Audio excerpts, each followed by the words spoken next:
Hello and welcome to success mantra. तो स्वागत है एक बार फिर से आप सभी का हमारे the Hindu daily current affairs news analysis में। तो आज यानी कि 4 फरवरी के द हिंदू में क्या है खास जो कि एग्जाम पर्सपेक्टिव से बहुत ही ज़्यादा इंपॉर्टेंट है। चलिए जल्दी से डिस्कस कर लेते हैं। So the first news from the Hindu, amid global tumult rupee breaches 87 against dollar. तो रुपया हमारा जो इंडियन करेंसी है वो एक बार फिर से डॉलर के सामने कमज़ोर हो गई है और इस बार जो डॉलर के कंपैरिजन में जो रुपए की वीकनेस है वो कुछ ज़्यादा है, ऑल टाइम हाई है। The Indian rupee slumped almost 0.6% और 49 पैसे to breach the 87 marks against the US dollar. कितना रुपया पहुंच गया? एक डॉलर है वो कितने रुपए के बराबर हो गया? 87.12 रुपीज़ के बराबर हो गया। ठीक है, तो जब इंडियन गवर्नमेंट से इसके बारे में सवाल पूछा गया तो इंडियन गवर्नमेंट ने थोड़ी बेफिक्री दिखाते हुए उन्होंने कहा कि नहीं कोई बड़ी बात नहीं है। ठीक है, तो उन्होंने कहा कि ये हो क्यों रहा है, हमारा रुपया जो है वीक क्यों हो रहा है और ये डॉलर स्ट्रांग क्यों होता जा रहा है। तो उन्होंने कहा देखो हमारा रुपया वीक नहीं हो रहा है, हमारा रुपया एज इट इज है, बट द प्रॉब्लम इज कि डॉलर जो है वो डे बाई डे क्या होता जा रहा है, स्ट्रांग होता जा रहा है। इन्होंने बोला है कि भाई जो डॉलर इंडेक्स है वो हाई है। What is happening over the last couple of month is that the dollar is appreciating, the dollar index is pretty high and against all currencies it is not just the emerging market but even with the developed country। तो जो हमारी Indian government है उसका ये take है कि देखो हमारा रुपया वीक नहीं है, डॉलर कंपेरेटिवली क्या होता जा रहा है, मजबूत होता जा रहा है। तो इसका मतलब ये नहीं है कि हाँ सिर्फ हमारा रुपया ही कमज़ोर हो रहा है, बाकी जो ऑल करेंसी हैं, हाँ चाहे वो डेवलपिंग कंट्रीज़ की हो या डेवलप्ड कंट्रीज़ की हो, सबकी क्या होती जा रही हैं, वीक होते जा रही हैं in the comparison of dollar, because dollar क्या हो रहा है, एप्रिशिएट हो रहा है। अब क्यों, देखो डॉलर के एप्रिसिएशन की कीमत बढ़ने के कारण क्या है। ठीक है, देखो डोनाल्ड ट्रंप के आने के बाद, डोनाल्ड ट्रंप ठीक है बहुत सारे सैंक्शंस लेके आए हैं डोनाल्ड ट्रंप अपने साथ में। ठीक है, बहुत सारी कंट्रीज पे सैंक्शन लगाए जाएंगे और बात एक तरफा होगी कि आप तो या तो यूएस के साथ में हो या फिर आप किसके साथ में हो, अदर कंट्रीज के साथ में हो। तो जो कंट्रीज हैं अपनी अपनी साइड चुन रही हैं। ठीक है, तो मोस्ट ऑफ कंट्रीज लाइक है ना, क्योंकि यूएसए जो है सुपर पावर है ना, तो सारी जो बहुत सारी कंट्रीज हैं वो किसके साथ जाना चाह रही हैं, यूएसए के साथ जाना चाह रही हैं। जब यूएसए के साथ ट्रेड करना चाह रही हैं तो ऑटोमेटिक सी बात है कि जो डॉलर है वो स्ट्रांग होगा। ठीक है, तो हमारी इंडियन गवर्नमेंट का कहना है कि डॉलर स्ट्रांग हो रहा है। ठीक है, इसका मतलब ये नहीं है रुपया वीक हो रहा है, रुपया वहीं पे है बट डॉलर स्ट्रांग होता जा रहा है। अब देखो हमें क्या ही फर्क पड़ता है, अगर क्वेश्चन आए कि क्या फ़र्क पड़ता है जो डॉलर स्ट्रांग हो गया या रुपया वीक हो गया, देखो इसका बहुत ज़्यादा फर्क पड़ता है। ठीक है, दैट इज़ वाई हमारी सरकार ने ये भी बोला कि है ना कि हमें फ़र्क नहीं पड़ता है इन सब चीज़ों से बहुत ज़्यादा, है ना, क्योंकि हमने अपना रुपया जो हमारा जो रुपये है हमने किसके हवाले कर दिया है, मार्केट के हवाले। ठीक है, हम चाइना ना, इन्होंने पॉइंट आउट करते हुए कहा है चाइना को कि हम अदर कंट्रीज़ की तरह नहीं है कि है ना जब मन करे अपने रुपए की कीमत बढ़ा दें, ठीक है, एक्सचेंज रेट को बढ़ा दें और जब मन करे घटा दें। हमारा मार्केट डिसाइड करता है, यानी कि हमारा एक्सपोर्ट डिसाइड करेगा, हमारा इंपोर्ट डिसाइड करेगा कि रुपया वीक होगा या स्ट्रांग होगा। तो हमारा जो रुपया है वो मार्केट के हवाले है। ठीक है, अब जब क्वेश्चन राइज होता है कि देखो क्या ही फ़र्क पड़ता है कि जो रुपया वीक हो गया या स्ट्रांग हो गया, है ना, डॉलर स्ट्रांग हो गया या वीक हो गया। देखो डायरेक्टली इनडायरेक्टली बहुत ज़्यादा फ़र्क पड़ता है, डायरेक्टली भी फ़र्क पड़ता है इसका और इनडायरेक्टली भी फ़र्क पड़ता है। और सबसे ज़्यादा फ़र्क किस चीज़ पे पड़ता है, इंपोर्ट, एक्सपोर्ट एंड टूरिज्म पे। ठीक है, अब जैसे देखो एक महीने पहले मान लो लेट्स सपोज $1 की कीमत जो थी 80 रुपीज़ थी। ठीक है, अब $1 की कीमत कितनी है, 87 रुपीज़ है। तो अगर टूरिज्म के पर्सपेक्टिव से देखें, ठीक है, अगर कोई पर्सन जो है इंडिया आना चाह रहा है यूएस से अगर टूरिज्म करने या कहीं यूएस के अलाइड कंट्री से टूरिज्म करने, तो पहले जब एक महीने पहले टूरिज्म करने आया था तो उसे कितना मिल रहा था, $1 के बदले, $1 के बदले 80 रुपये मिल रहा था। अब क्या मिलेगा, 87 रुपीज़ मिलेगा। तो यानी कि क्या होगा, इन अब ये टूरिज्म क्या है थोड़ा सा बढ़ेगा, तो टूरिज्म के सेक्टर में थोड़ा सा फ़ायदा होने वाला है क्योंकि जो इंडिया है वो चीप हो जाएगा कंपेरेटिवली, है ना। $1 के बदले क्या मिलने लगेंगे, ज़्यादा पैसे मिलने लगेंगे, तो टूरिज्म के ज़्यादा स्कोप होंगे, यानी कि कोई भी पर्सन कम पैसे में ज़्यादा टूरिज्म करने मतलब कम पैसे में ज़्यादा टूरिज्म कर पाएगा हमारे इंडिया में। ठीक है, तो टूरिज्म पे तो एक पॉजिटिव इम्पैक्ट देखने को मिलेगा। ठीक है, अगर बात करें एक्सपोर्ट की, है ना, $1 भाई 180 मतलब 80 रुपये और $1 87 रुपये। ठीक है, यानी कि अब हमें कुछ एक्सपोर्ट करना है लाइक इंडिया से, है ना, 1 डॉलर के बदले 80 रुपये, 1 डॉलर के बदले 87 रुपये, 1 डॉलर के बदले 87 रुपये। ठीक है, अब हमें कुछ एक्सपोर्ट करना है, आप मान लो यूएसए एक्सपोर्ट करना है, यूएसए में एक्सपोर्ट करना है, तो पहले है ना 1 रुपये, $1 के बदले कितने मिल रहे थे, 80 रुपये मिल रहे थे। यानी कि मान लो को अगर हम कोई 80 रुपये का प्रोडक्ट है ना बेच रहे थे, 80 रुपये का कोई प्रोडक्ट बेच रहे थे, तो यूएसए को कितना पे करना पड़ रहा था, $1 पे करना पड़ रहा था। ठीक है, और अब हम कोई $1 का प्रोडक्ट बेचते हैं तो यूएसए को क्या करना पड़ेगा, 87 रुपीज़ पे करने पड़ेंगे। इसका मतलब क्या है, जो एक्सपोर्ट है हमारा वो ड्रास्टिकली घटेगा। इंपोर्ट पे भी नेगेटिव इम्पैक्ट पड़ेगा, तो ओवरऑल इकोनॉमी को इम्पैक्ट करता है रुपए का बढ़ना या घटना। दैट इज भाई क्या है, कंसर्न जाहिर किए जा रहे हैं इंडिया में जो इकोनॉमिस्ट है उनकी तरफ से कि हमें इस चीज़ को रोकना पड़ेगा। बट गवर्नमेंट बहुत ज़्यादा इस चीज़ को लेकर वरीड नहीं है। उन्होंने कहा कि देखो हम इसमें कुछ नहीं कर सकते हैं, हमारा रुपया वीक नहीं हो रहा है, हमारा जो डॉलर है यूएस का वो स्ट्रांग होता जा रहा है, और सिर्फ हमारा रुपया वीक नहीं हो रहा है, बाकी जो करेंसीज हैं वो भी वीक हो रही हैं। एंड सेकंड उन्होंने कहा कि देखो हम अदर कंट्रीज की तरह नहीं है ना, जिन्होंने जब मन किया एक्सचेंज रेट बढ़ा दी, जब मन किया एक्सचेंज रेट घटा दी। हमारी जो एक्सचेंज रेट है वो कहाँ से डिसाइड होती है, इम्पोर्ट एक्सपोर्ट से डिसाइड होती है। तो ऑटोमेटिकली जब हमारे एक्सपोर्ट बढ़ेंगे तो रुपया ऑटोमेटिकली स्ट्रांग होता जाएगा, डॉलर हमारे कंपेरिजन में वीक होता जाएगा। तो हमें इस चीज़ की बहुत ज़्यादा चिंता नहीं है। ठीक है, चलिए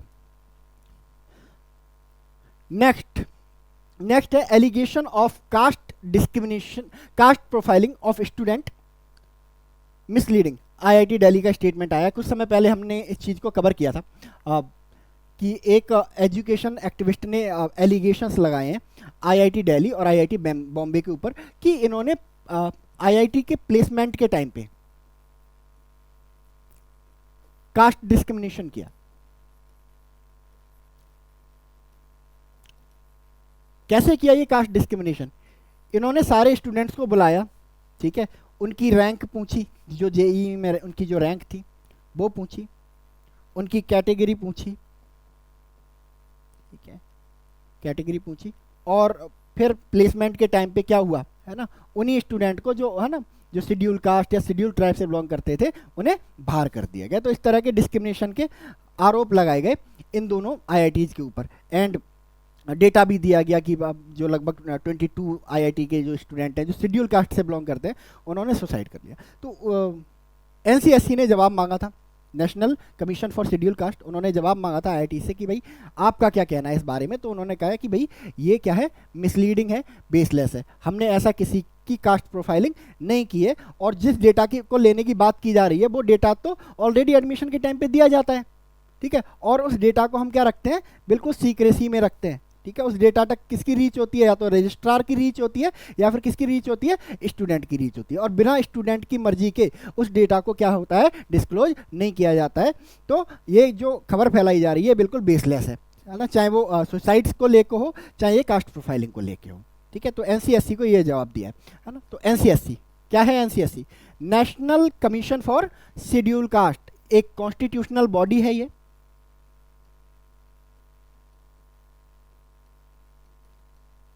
कॉन्स्टिट्यूशनल बॉडी है, ठीक है। आर्टिकल 338 के तहत इसको क्या किया गया है, बनाया गया है। कब बनी है ये बॉडी, 2004 में बनी है, ठीक है। ऐसा नहीं है कि 2004 से पहले जो शेड्यूल कास्ट है उनके प्रोटेक्शन के लिए कुछ होता नहीं था, है ना। उससे पहले क्या होता था, एनसी, एससी एंड एसटी, यानी कि national commission for schedule caste and schedule tribe, एक ही होता था। फिर क्या किया सरकार ने, 89th कॉन्स्टिट्यूशनल अमेंडमेंट किया, कॉन्स्टिट्यूशनल अमेंडमेंट किया ईयर 2003 में, जिसके तहत एनसीएससी और एनसीएसटी को दो सेपरेट एंटिटी बना दिया गया, मतलब शेड्यूल कास्ट के लिए एक अलग नेशनल कमीशन और शेड्यूल ट्राइब के लिए एक अलग नेशनल कमीशन, ठीक है। इसके अलावा अगर बात करें इसके स्ट्रक्चर के बारे में, तो इसमें एक चेयरमैन, एक वाइस चेयरमैन और 3 मेंबर होते हैं। इस तरह से इसमें कुल मिला के कितने लोग होते हैं, 5 लोग होते हैं। इन 5 लोगों को कौन अपॉइंट करता है, हमारा प्रेसिडेंट ऑफ इंडिया यानी कि द्रौपदी मुर्मू जी अभी मतलब इनको क्या करती हैं, अपॉइंट करती हैं। अगर बात करें चेयरमैन की, तो एनसीएससी के जो करंट चेयरमैन है वो कौन है, किशोर कुमार मकबाना, किशोर कुमार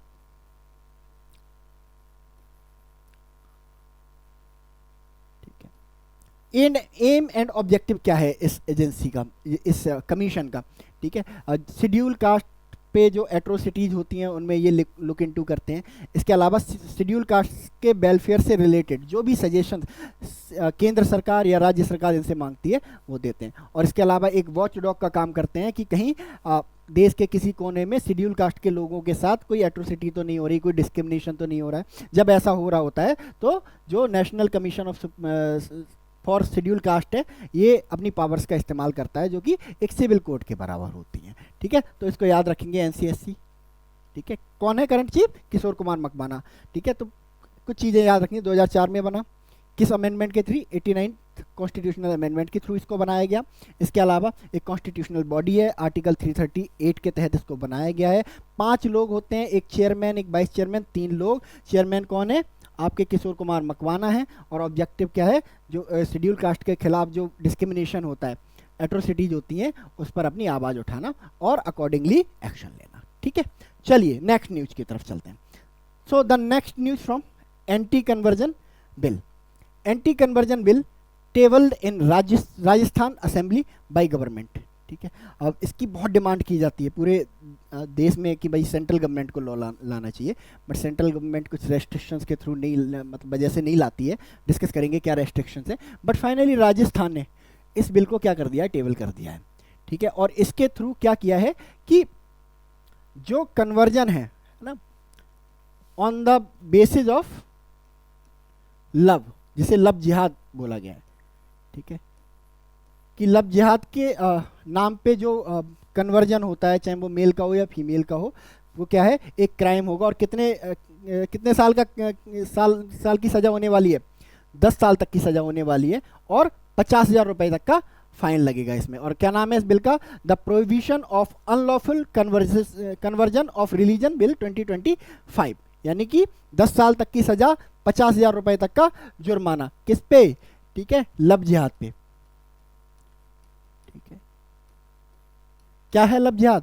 कि जब कोई पर्सन है ना अपना नाम बदल के किसी दूसरे रिलीजन के लड़के या लड़के के साथ क्या करता है? एक रिलेशनशिप में आता है, एंड जब क्या होता है उसके एम एंड ऑब्जेक्टिव अचीव हो जाते हैं, शादी हो जाता है या लिव इन हो जाता है, उसके बाद क्या होता है? उसको फोर्स किया जाता है टू कन्वर्ट। ठीक है, तो इस तरह के कन्वर्जन को बैन करता है ये। ठीक है, तो कुछ लोग इसको अप्रिशिएट कर रहे हैं बहुत ज़्यादा, और कुछ लोग इसको बहुत ज़्यादा क्रिटिसाइज कर रहे हैं। ठीक है, किस तरह से क्रिटिसाइज कर रहे हैं? इसको क्रिटिसाइज करने का एक कॉन्स्टिट्यूशनल आधार है, जो कि है आर्टिकल 25। आर्टिकल 25 क्या कहता है? आर्टिकल 25 हमारे देश के हर एक सिटीजन को क्या करता है? अपने मन से कोई भी रिलीजन अपनाने की या प्रैक्टिस करने की फ्रीडम देता है। तो जो इसको क्रिटिसाइज करने वाले लोग हैं वो क्या कह रहे हैं कि जो एंटी कन्वर्जन बिल है वो एक तरह से क्या करता है? आर्टिकल 25 को वॉयलेट करता है। तो देखो, अभी तो ये बिल टेबल्ड होगा, पास होगा, देन फिर इसको लोग हाई कोर्ट में भी चैलेंज करेंगे या सुप्रीम कोर्ट में भी चैलेंज करेंगे। ठीक है, बाकी आप लोग इस पर किस तरह का ओपिनियन रखते हैं आप बता सकते हैं मुझे कमेंट सेक्शन में। चलिए next, in Trump 2.0 it is better for India to be seen as independent than US ally, geopolitical expert. क्या नाम है इनका? किशोर महाबुवानी। ठीक है, सिंगापुर बेस्ड एक जियोपॉलिटिकल एनालिस्ट हैं, और इन्होंने बोला है कि देखो इंडिया को अपना जो स्टांस है कैसा वाला? न्यूट्रल वाला, इंडिपेंडेंट वाला, वो बदलना नहीं चाहिए। ऐसा नहीं कि ट्रम्प आ गए हैं तो अब बिल्कुल क्या हो जाना है? प्रो यूएसए हो जाना है। ठीक है, इनका मानना है कि बाय द टाइम आपको पता चलेगा कि ये जो ट्रम्प पावर में आए हैं सेकेंड टेन्योर के लिए, ये वो वाले ट्रम्प नहीं है जो फर्स्ट टाइम में हुआ करते थे। इनके जो क्लासेज हैं वो इंडिया से भी होंगे। ठीक है, किस तरह से? यू पे ये सैंक्शन लगा रहे हैं, इन्होंने कनाडा को नहीं छोड़ा, कनाडा पे सैंक्शन लगाने लगे। ठीक है, जिसके साथ क्या है? इनके लॉन्ग टर्म रिलेशनशिप है, मतलब इनके हिस्टोरिक रिलेशन रहे हैं कनाडा के साथ में, उस पर भी ये टैरिफ लगाने लगे। उसके साथ भी क्या होने लगे है ना, उसको भी क्या करने की, ऑक्यूपाई करने की बात कर रहे हैं कि आप 51 स्टेट बन जाओ। तो एक ऐसा पर्सन, ठीक है, जिसने अपने एक हिस्टोरिकल और नेचुरल अलाई को नहीं छोड़ा, वो इंडिया के साथ किसी भी तरह का रहम नहीं करेगा। ठीक है, डोनाल्ड ट्रंप लास्ट टेन्योर है, ठीक है, सेकेंड टर्म है और लास्ट टेन्योर है, यानी कि अब उनके पास खोने के लिए कुछ नहीं है। तो डोनाल्ड ट्रंप दुनिया से नेगोशिएट करेंगे अपनी टर्म एंड कंडीशन पे। ठीक है, तो यही बॉर्न करने की कोशिश कर रहे हैं ये किशोर महाबुवानी, कि कह रहे हैं कि देखो इंडिया को बहुत ज़्यादा यूएस प्रो यूएस जो थॉट है वो नहीं अपनाना है, क्योंकि इस वाले यूएस को, जो सेकंड टर्म वाले डोनाल्ड ट्रंप का यूनाइटेड स्टेट ऑफ अमेरिका है, इसको सेटिस्फाई करना मुश्किल, बहुत ज़्यादा मुश्किल है। क्योंकि हर जगह पे क्या करेंगे, ये इंडिया को पिन पॉइंट करने की कोशिश करेंगे कि भाई देखो आप पे हम इतना टैरिफ लगा देंगे, ठीक है, आपको डिफेंस वेपन हमसे ही परचेज करने पड़ेंगे। तो दैट इज़ वाई जो किशोर साहब हैं, जो पॉलिटिकल एनालिस्ट हैं, उनका कहना है कि इंडिया को बेटर है कि एक इंडिपेंडेंस, जो अपनी इंडिपेंडेंट जो बना के रखा है, उसने एक स्टेटस बना के रखा है, उसको बरकरार रखे। ठीक है, ट्रंप फोर्स करेंगे इंडिया को, है ना, कि क्वाड को स्ट्रांग बनाते हैं। जो स्टेटस आपको ब्रिक्स में मिला हुआ है ना, ठीक है, या जो स्टेटस आपके थ्रू ब्रिक्स को मिला हुआ है, भाई स्टेटस आप किसको दिलवाते हैं, क्वाड को दिलवाते हैं। एक मिलिट्री अलायंस, इसको एक मिलिट्री अलायंस बनाएंगे, इसको एक बिजनेस अलायंस बनाएंगे, इसको एक इकोनॉमिक अलायंस बनाएंगे, यानी कि क्वाड एक पैकेज की तरह इस्तेमाल करने की कोशिश की जाएगी। तो किशोर इसको लेके कहते हैं कि इंडिया को क्वाड को प्रमोट करना चाहिए, है ना, नो डाउट, बट ब्रिक्स को नहीं छोड़ना चाहिए। ठीक है, Quad grouping with US, Australia and Japan, the BRICS emerging economies grouping that included Russia and China, तो इनको नहीं छोड़ना चाहिए। ठीक है, इसके अलावा जो ट्रंप के साथ टैरिफ को लेके बातें होने वाली हैं, इमिग्रेशन को, लीगल इमिग्रेशन को लेके बातें होने वाली हैं, यहाँ भी ट्रंप क्या करेंगे, आपको हथियार दिखाएंगे, आर्म्स दिखाएंगे, और क्या करने की कोशिश करेंगे, आप पे टैरिफ लगाने की कोशिश करेंगे। दैट इज वाई इंडिया को बहुत ज़्यादा यूएस प्रो यूएसए या यूएस का अलाई बनने की या दिखने की ज़रूरत नहीं है, जिससे हम रशिया को नाराज़ करें या और कंट्रीज को नाराज़ करें। तो कुल मिला के ये पॉइंट ऑफ व्यू है। बात करें अगर क्वाड की, तो ये पूरे 4 साल बहुत ज़्यादा टॉक ऑफ द टाउन रहने वाला है, just because of Donald Trump. And quad एक ग्रुप है जिसमें 4 कंट्री हैं, India, USA, Australia and Japan. ठीक है, और इस ग्रुप को बनाया गया था 2017 में। ठीक है, इसका जो थॉट प्रोसेस था वो 2007 में ही आ गया था।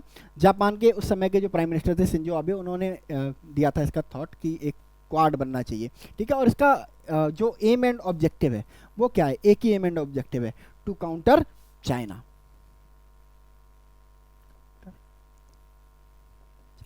क्योंकि चारों कंट्री है ना, जो चारों कंट्री हैं, उनका मेन अपोनेंट इनमें कौन है, चाइना ही है। तो चाइना को कंटेन करने के लिए, चाइना को काउंटर करने के लिए ये जो है क्वाड बनाया गया है 2017 में। बात करें अगर ब्रिक्स की,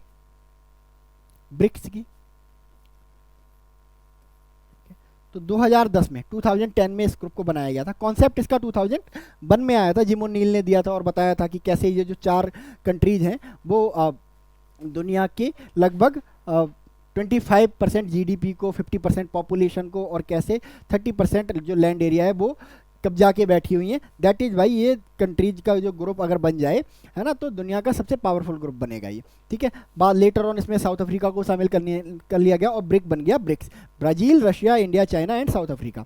ठीक है, बहुत सारे कंट्रीज में और भी शामिल हो चुके हैं, आपका इथोपिया हो चुका है, इजिप्ट हो चुका है, यूएई हो चुका है। ठीक है, इंडोनेशिया भी हाल ही में हुआ है, नाइजीरिया भी इसका मेंबर बन गया है, अर्जेंटीना को भी शामिल किया गया था बट अर्जेंटीना ने शामिल होने से मना कर दिया, सऊदी अरेबिया को भी इसमें शामिल किया गया बट सऊदी अरेबिया ने अभी तक इसको ज्वाइन नहीं किया है। ठीक है, इसके अलावा बेलारूस को भी, है ना, फुल फ्लेज्ड मेंबर बना दिया गया है इसका। तो बहुत सारा जो ग्रुप है एक्सटेंड करता जा रहा है। ठीक है, चलिए नेक्स्ट न्यूज है बजट से related. 40,000 crore of tax stimulus में रीच बैंक। ठीक है, जो टैक्स रिलैक्सेशन दिए गए हैं 12 लाख तक का, यानी कि 10 लाख तक की, जो 12 लाख तक की इनकम है, इस पर कोई भी टैक्स अब देना नहीं पड़ेगा। ठीक है, इसको लेके बहुत ज़्यादा डिस्कशन हो रहा है। कल भी इस पे एक आर्टिकल आया था जिसके बारे में डिस्कस किया था। ठीक है, सेम जो हमारे फॉरेन सेक्रेटरी हैं तुहिन कांता पांडे, इन्होंने समझाया था कि कैसे ये जो 12 लाख तक का जो टैक्स रिलैक्सेशन दिया गया है 12 लाख तक की इनकम पे, ये इंडिया की गवर्नमेंट के लिए कैसा डिजास्टर साबित नहीं होगा बल्कि बेनिफिशियल साबित होगा। कैसे जो टैक्स रिलीफ मिलेगा लोगों को, से कंट्री की ओवरऑल प्रोडक्टिविटी बढ़ेगी। इसके अलावा क्या होगा, जो लोग हैं ज़्यादा सेविंग आएगी तो ज़्यादा इन्वेस्ट करेंगे, और ज़्यादा इन्वेस्ट होगा तो ज़्यादा जॉब अपॉर्चुनिटीज़ क्रिएट होंगी, ज़्यादा जॉब अपॉर्चुनिटीज़ क्रिएट होंगी तो ज़्यादा डेवलपमेंट होगा, ज़्यादा स्पेंडिंग होगा, यानी कि ओवरऑल कंट्री की ग्रोथ को दर्शाता है ये जो आपका टैक्स रिबेट लोगों को दिया गया है। ठीक है, अब देखो सरकार ने बोला कि देखो इकोनॉमी को बेहतर बनाने के लिए हम कितने करोड़ का घाटा सह रहे हैं? 1 लाख करोड़। ठीक है, सरकार को ओवरऑल 1 लाख करोड़ का घाटा होगा, यानी कि पहले 5 लाख से टैक्स स्लैब शुरू हो जाते थे, अब 5 से 12 तक के कितने हैं, बिल्कुल फ्री हो गए हैं। जो टैक्स दे रहे थे उनको टैक्स अब नहीं देना है। ठीक है, तो 1 लाख करोड़ का घाटा होगा। तो सरकार कहती है कि ये जो 1 लाख करोड़ हम मार्केट में डाल रहे हैं पीपल्स के थ्रू, ठीक है, इसको एक प्रॉपर रेशियो में डिवाइड होना चाहिए। ठीक है, 1 लाख करोड़ में से जो 60,000 करोड़ है, 60,000 करोड़ है, ठीक है, ये तो लोग स्पेंडिंग पे खर्च करें,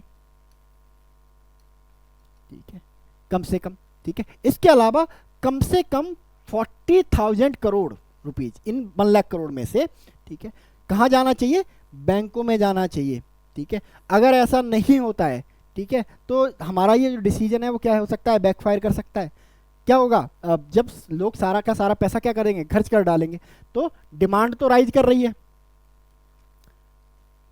ठीक है, बट सप्लाई भाई की भाई है। सप्लाई कब बढ़ती? जब इन्वेस्टमेंट भी होता। बट लोगों ने इस 1 लाख करोड़ रुपए को क्या किया? सारा का सारा खर्च करने में लगे हुए हैं। तो जब डिमांड बढ़ रही है, सप्लाई बढ़ी है, तो इसका मतलब क्या होगा? इन्फ्लेशन बढ़ जाएगा। बढ़ जाएगा कि नहीं बढ़ जाएगा इन्फ्लेशन? ठीक है, तो जरूरी है कि लोग सारा का सारा जो 1 लाख करोड़ है ना, इसको खर्च ना कर दें। इसमें से कुछ क्या करके रखें, कुछ पैसे को क्या करके रखें, अपने पास कंटेन करके रखें, एंड उसको क्या कर दें? इन्वेस्ट कर दें, बैंकों में इन्वेस्ट कर दें, बैंकों में जमा कर दें। बैंक क्या करेंगे?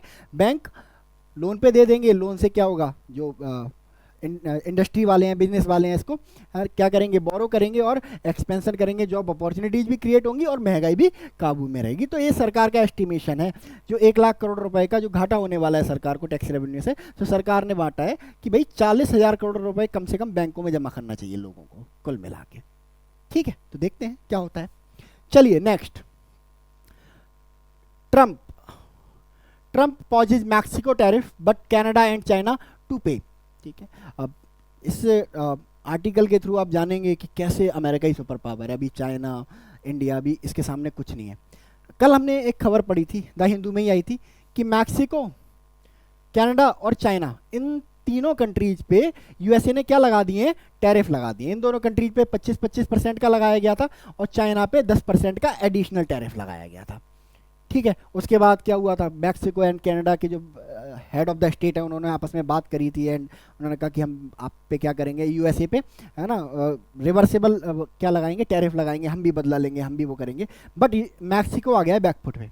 ठीक है, क्योंकि मैक्सिको को पता है बहुत अच्छी तरह से कि देखो, एक तो नेबर है हम इनके पड़ोसी, और दूसरा यूएसए जो है सुपर पावर है।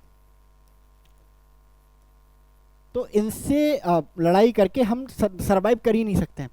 अगर इन्वेजन भी कर दिया तब भी कब्जा लेंगे। तो मैक्सिको ने कहा है कि देखो प्रॉब्लम क्या है, ट्रम्प से कहा है भाई आपकी प्रॉब्लम यही तो है, आप हम पे टैरिफ इसीलिए तो लगा रहे हो कि हमारे यहाँ से इलीगल इमिग्रेंट आ रहे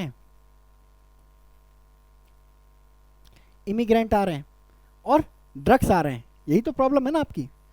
तो आप बोलो, ऐसा बोलो ना, हम इन दोनों चीज़ों को क्या कर देंगे? ख़त्म कर देंगे। ना तो हमारे यहाँ से, है ना, हमारे रूट से होते हुए, हमारे कंट्री से होते हुए आपके कंट्री में इलीगल इमिग्रेंट जाएंगे, और ना ही आपके कंट्री में हमारे यहाँ से क्या जाएंगे? ड्रग्स जाएंगे। बट एक प्रॉमिस आप भी हमें करो, आप जो हमारे कंट्री में जो डेंजरस वेपन्स भेजते हो ना, आप प्रॉमिस करो आप हमारी कंट्री में वेपन नहीं भेजोगे। तो अमेरिका ने कहा ठीक है, प्रॉमिस, हम वेपन नहीं भेजेंगे आपके यहाँ पे।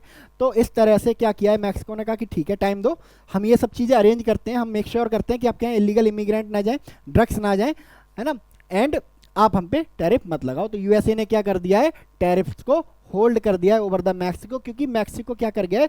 एग्री कर गया है यूएसए की कंडीशंस पे कि वो अपने यहाँ पे क्या रोकेगा, अपने यहाँ से होने वाली जो इलीगल, है ना, माइग्रेशन है वो रोकेगा, इसके अलावा जो ड्रग ट्रैफिकिंग हो रही है उनको भी रोकेगा। ठीक है, इन्होंने कहा है, जो मैक्सिको की प्रेसिडेंट है Claudia Sheinbaum, first female president, किसके मुद्दे पे आई है? कोड डेवलपमेंट के मुद्दे पे। ठीक है, तो इन्हें तो ऐसा स्टेप लेना ही था। Mexico reinforce the northern border with 10,000 member of national guard. इन्होंने बोला हम 10,000 नेशनल गार्ड लगाएंगे बॉर्डर पे, यूएसए और मैक्सिको के बॉर्डर पे। तो आपकी जो प्रॉब्लम है ना, दोनों, एक तो जो इलीगल माइग्रेशन की, दूसरी ड्रग्स की, दोनों ही खत्म हो जाएंगी एक झटके में।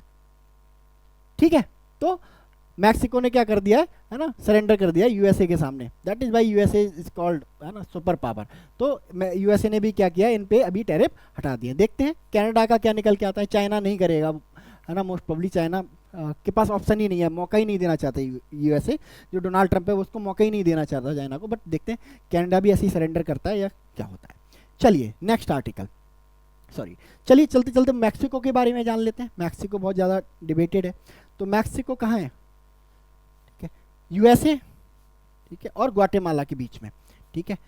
इसके एक तरफ क्या है आपका गल्फ ऑफ मैक्सिको, इसी का नाम बदल के क्या कर दिया गया है, गल्फ ऑफ अमेरिका कर दिया गया है। ये अटलांटिक ओशन है, दूसरा पैसिफिक ओशन है। तो पैसिफिक ओशन और अटलांटिक ओशन के बीच में है। कैपिटल क्या है इसकी, मैक्सिको सिटी है। प्रेसिडेंट क्लाउडिया शेनबॉम है।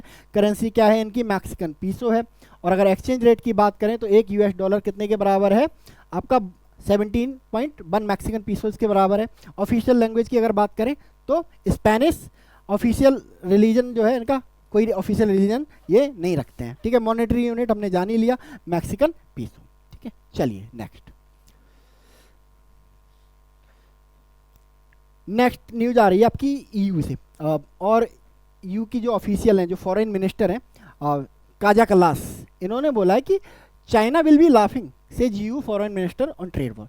क्या हुआ, यूएस के जो प्रेसिडेंट है डोनाल्ड ट्रंप, ठीक है, ये सब पे टैरिफ लगा देना चाहते हैं। और इन्होंने कहा है कि हमारी जो लिस्ट है ना, उसमें अगला नंबर किसका है, ईयू का है। उनसे पूछा कि यू से क्यों, यू से तो आपकी कोई दुश्मनी भी नहीं है, वो इलीगल इमिग्रेंट भी नहीं भेज रहे हैं, ना ड्रग्स भेज रहे हैं आप, क्या, तो what is the problem with EU, European Union. तो mister Trump said claiming that EU ran trade surplus of $300 billion with the US, यानी कि हमारे साथ ट्रेड करते हैं और $300 बिलियन का इनको हर साल क्या होता है, फायदा होता है, जबकि यूएसए को इतना फायदा नहीं होता है। तो यू ने काउंटर किया है कि देखो आप झूठ बोल रहे हो, $300 बिलियन का कोई हमको ट्रेड सरप्लस नहीं होता है। The bloc had a 155.8 billion trade surplus with goods with the US in 2023 as per the data. इन्होंने कहा कि सिर्फ $155 बिलियन का जो है ट्रेड सरप्लस होता है हमें, ठीक है। तो डोनाल्ड ट्रंप कह रहे हैं सो व्हाट, ट्रेड सरप्लस 155 का, मैं क्या,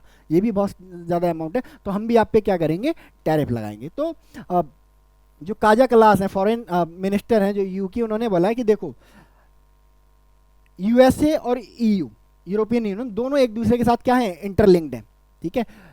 यूएसए यू के बिना सर्वाइव नहीं कर सकता, यूरोपियन यूनियन के बिना सर्वाइव नहीं कर सकता, और ईयू यूएसए के बिना सर्वाइव नहीं कर सकता। तो दोनों एक दूसरे के कंप्लीमेंट्री हैं।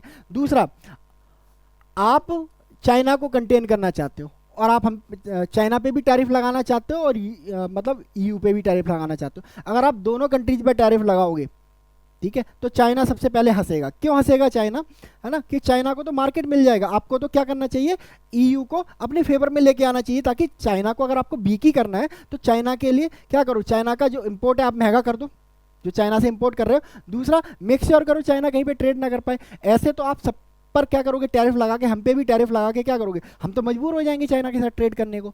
तो आप तो चाइना को क्या कर रहे हो, सुपर पावर बनाने की कोशिश कर रहे हो। तो इसी कंटेस्ट में बोला गया China will be laughing says EU foreign minister on trade war. तो देखते हैं क्या होता है, इंपैक्ट पड़ता है इन बातों का डोनाल्ड ट्रंप पे, ये नहीं पड़ता है। चलिए जान लेते हैं यूरोपियन यूनियन के बारे में। European union is a political and economic union of 26 members हैं इसके। कब एस्टेब्लिश हुई थी, 1 नवंबर 1993 को हुई थी। और इनकी एक करेंसी है यूरो, ठीक है। 19 कंट्रीज इस करेंसी को इस्तेमाल करते हैं, 9 कंट्रीज नहीं करते हैं। क्या है, single market, it has a single market where goods services and capital can move freely. तो यह है यू के बारे में जानकारी, ठीक है। चलिए, तो आज के द हिंदू में इतना ही रखते हैं। कल यानी कि 5 फरवरी दिल्ली में इलेक्शन है, सो हैप्पी वोटिंग। सो कल हॉलीडे होने की वजह से कल का जो एनालिसिस है वो नहीं आएगा, तो कोशिश करेंगे हम परसों यानी कि 6 फरवरी को 5 और 6 दोनों का एनालिसिस साथ में ही करते हैं। सो आज के लिए इतना ही। Thank you so much and God bless you all.